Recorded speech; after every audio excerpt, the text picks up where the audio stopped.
Hello, Future of Education Conference. I'm Dan Wagner, Senior Lecturer at Unitec Institute of Technology in Auckland, New Zealand. Welcome to my presentation. This is about an international collaboration in mobile movie making involving students in currently 4 countries spanning Europe, South America, and Australasia. The project's name is Entertainment Lab for the Very Small Screen, but we've nicknamed the project Elvis. Elvis began in 2011 as an elective within the Film and Television program at the Unitec Department of Performing and Screen Arts, or PASA, where I teach cinematography and emerging media. Elvis 11 had 25 students, whom we divided into 5 teams of 5. Their creative brief was pretty open, which led to a variety of different types of mobile movies. The intention of Elvis was to aid students in conventional filmmaking to re-envision visual storytelling in order to explore a new cinematic language for the very small screen. The next year's iteration reached out beyond our New Zealand classroom and brought in lecturers who were also mobile movie enthusiasts from Salford University in Manchester, UK, and from the University of Strasbourg in Strasbourg, France. As it was a global project, our students were directed to make movies around the theme of environmental sustainability, and each movie needed to include footage from each country. While this narrowed the creative scope, it also focused it. To Elvis 11's main learning challenge of making movies with mobile phones, Elvis 12 added the layer of working with international collaborators. The 2013 version was the largest Elvis yet. 96 students combined forces to make 8 collectively created mobile movies, which provided the basis for a video backdrop to an opera, which premiered at the Tête-à-Tête Opera Festival in London. Each of the 8 acts had a one-word description, and those were the provocations that informed the students' videos. As the acts were finished pieces of music, each act's video had to be a specific length. So one new learning challenge in 2013 is that of groups in different parts of the world aligning their creative visions through remote collaboration. The other new challenge is that the students were now not only experimenting with mobile movie making, but they had an actual output with specific technical requirements, including a delivery date. Here are the 4 main issue areas which affected the outcome of Elvis 2013. We begin with the sheer size of the cohort and how we dealt with trying to ensure the best experience for every student participant by getting the team sizes down to a handleable size. Elvis 13 involved 5 tertiary institutions in 4 countries. In New Zealand, there was the Unitec Institute of Technology and also the Auckland University of Technology. In Bogotá, Colombia, there was the Universidad Externado, and then there was the Université de Strasbourg in Strasbourg, France, and then there was Salford University in Manchester, England. Then these numbers here represent the amount of participating students from each institution. This imbalance, which was purely a factor of course enrollments, challenged equitable distribution among international teams. In early planning, we discussed the students sorting out their own group distribution in the social constructivist spirit of the project, but we thought better of it. With the short schedule we had in which to accomplish this project, the self-sorting process would take too long, and it wasn't what the project was about. So there were a total of 96 students involved, and then the opera was in 8 acts, so we had 8 teams. The obvious choice would be to group students in teams of 12, but based on past experience working with international teams, 12 people is just way too many. So what we did was we subdivided into smaller groups, which would each have some creative autonomy and which would be able to give each member their own area of responsibility.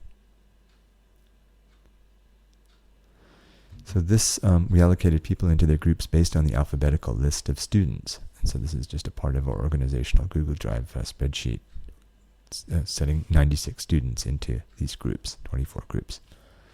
And this is the same as that previous list, it's only sorted by the groups within each opera act. And you can see that due to the University of Salford having the majority of students, each group had at least 2 students from there. So the sheer size of the student population ultimately proved to be a distraction from the quality of the experience and the quality of the project as well. The team group division was one attempt to make the groups smaller, but there was confusion about where the team left off and the group began. And the criteria for who was in what group was an attempt toward being impartial and egalitarian, as I mentioned, but it could have given rise to a mismatch within the groups. For example, those keen and engaged were often in groups with less enthusiastic people in other countries. So now let's take a quick look into the collaborative platforms used on Elvis. We had a master blog, which was used by the lecturers as sort of a Web 1 information source. Google Drive was used by both the lecturers for planning and intended by us for use by the student participants as the written collaboration tool for their group videos. We, the lecturers, depended on Hangouts for our regular planning and reflecting meetings, and so we directed the students across the globe to also hold Hangouts as a way to meet in their groups for live, synchronous collaboration sessions. Twitter was also, it was always an active presence all throughout the entire Elvis process, both as an in-class back channel and also a pervasive international info glue, keeping the whole thing connected. Dropbox is where we put all the raw camera original footage, and before the selected takes were then ported over to YouTube Editor for collaborative assembly and final output. This is our master blog, which was used by the lecturers as a central info hub to communicate the basics, and from which we linked out as a sort of launcher to all the other main collaborative platforms we were using, and also as a place where students could come for clarification on how we'd envisioned the mechanics of their collaborations. Google Drive spreadsheets were used to organize each team and each group, and it was also where the students placed their own links to both their Google Drive discussion documents and also to their individual WordPress blogs. There was a Google Drive discussion document for each team to talk about the overall opera act, and also one for each group to collaborate on and plan their video. Now, some students tried this Google Drive thing for a while, but very soon they all went to, you guessed it, Facebook. Facebook they preferred when we asked them later, because their preferences were rooted in their familiarity with it in the midst of lots of unfamiliar things in this project, and also the push notifications that Facebook affords. So Facebook is their collaborative platform of choice, and this raises a pedagogical issue, or an andragogical issue actually, of prescription versus self-determination, on a micro level, mechanically. How important is it, I ask, that students comply with the specific recommendation for a collaborative tool if their choice is working well for them? Well, according to us, Facebook is more of a walled garden. Google Drive is a wiki central document. It's a much better tool for assessment. You can see revision history, for example. But that was their choice. But they did oblige our Google Docs requirement by then pasting their Facebook conversations into their Google Docs. But it was too little, too late.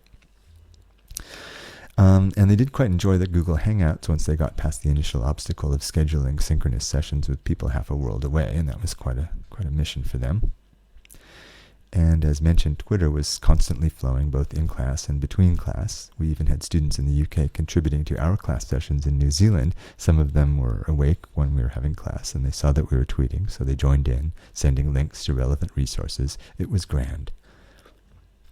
And finally, their group blogs, where they journaled the process and also embedded their videos and lodged their video reflections on the whole process at the end. So now a few notes on the workflow. The music for the 8 acts of the opera State of Being were posted on SoundCloud. The teams chose one of 2 different methods for divvying up how much program time each contributor would be responsible for. This method was simply dividing the total time up by the number of participants. So in this case, Act F, which was drugs, was 12 minutes and 39 seconds. So each participant had a minute and 3 seconds to contribute. The other method was just everyone would shoot a bunch of stuff and then edit it later according to what looks good. And they both work for each of the different people.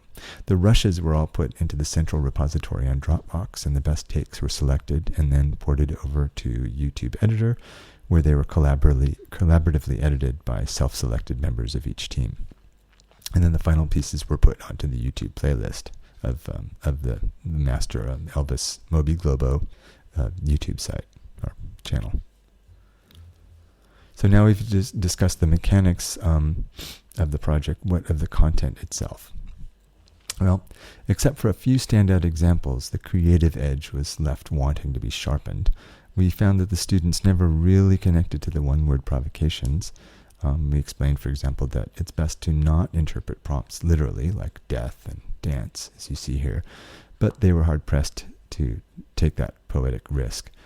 And while the mechanical outcomes of the project were achieved, on a deeper level, the project fell far short of our hopes on a creative level. And the edited videos themselves were a bit too inconsistent and clunky to fit into the parameters of the opera's requirements. So in the end, the deliverable was heavily treated, blurred out, and virtually unrecognizable, strongly colored processed. Sorry, I went back a slide.